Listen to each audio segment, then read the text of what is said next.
Hi, I am Swarupa Sail, course instructor for fluid mechanics.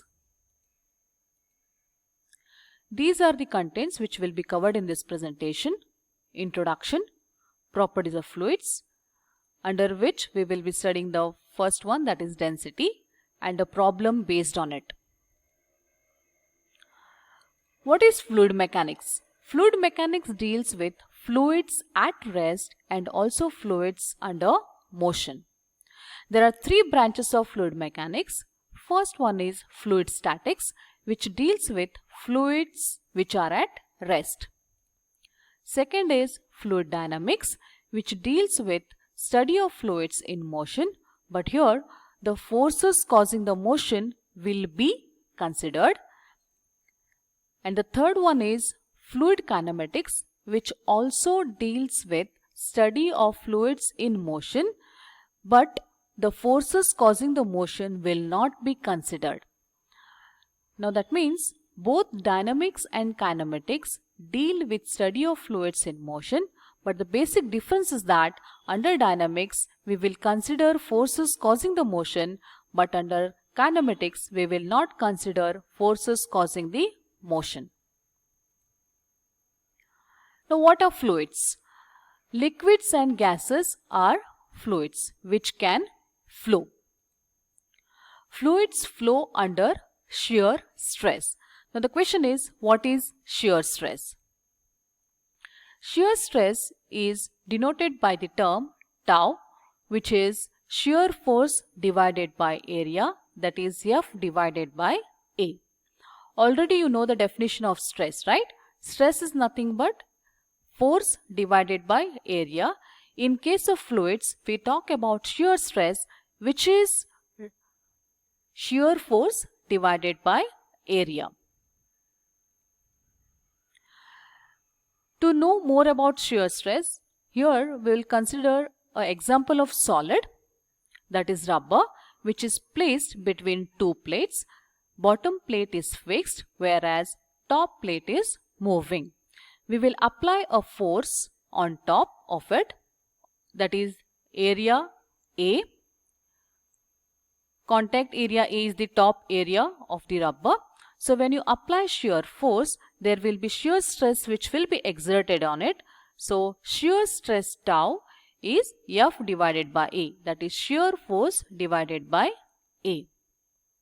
Similarly, when you apply shear force on top surface of a liquid, that is on area A, we write shear stress is equal to shear force divided by area.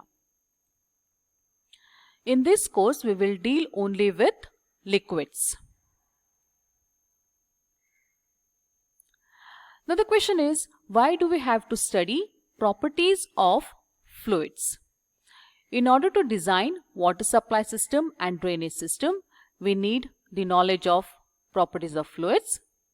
Second one is to design irrigation canals and also to design dams and for various other purposes.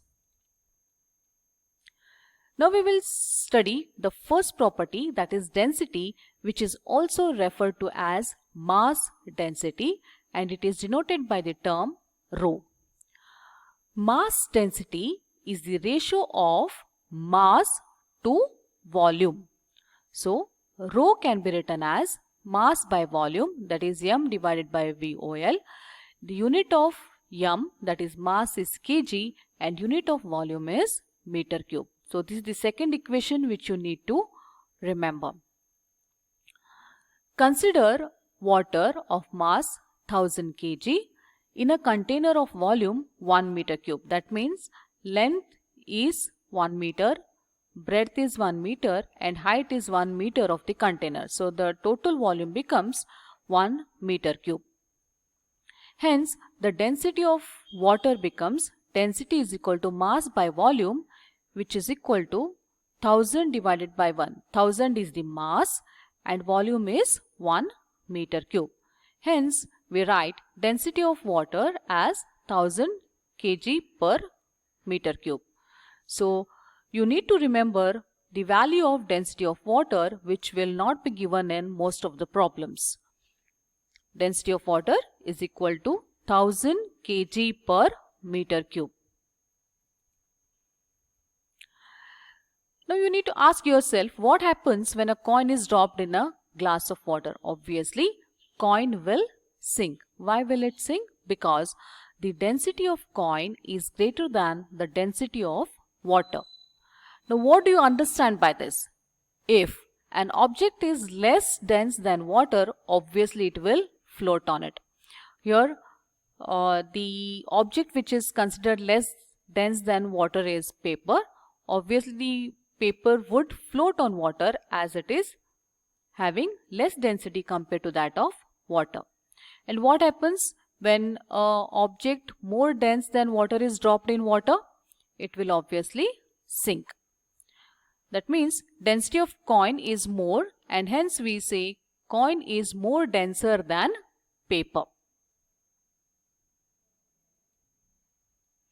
We'll solve one problem based on it. Here 1 liter of crude oil weighs 0.7 kg and we are asked to find its density. Before solving any problem, I would want you all to write the given data so that you will make all the conversions and you need not have to read problem again and again in order to avoid confusion.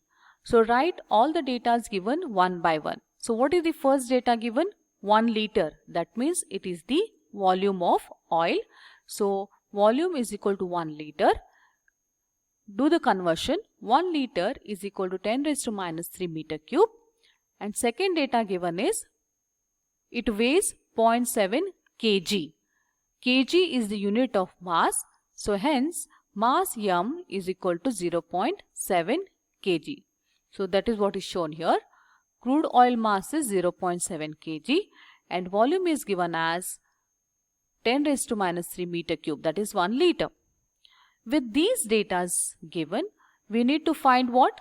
Density. So you write to find density.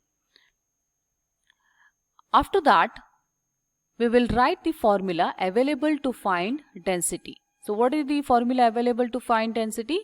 Rho is equal to mass by volume, m by VOL. M is what?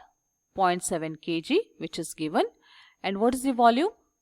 10 raised to minus 3 meter cube. So 0.7 divided by 10 raised to minus 3 is 700 kg per meter cube. So density of oil is 700 kg per meter cube. This is how we find density of any fluid given based on the value of mass and value of volume. Thank you.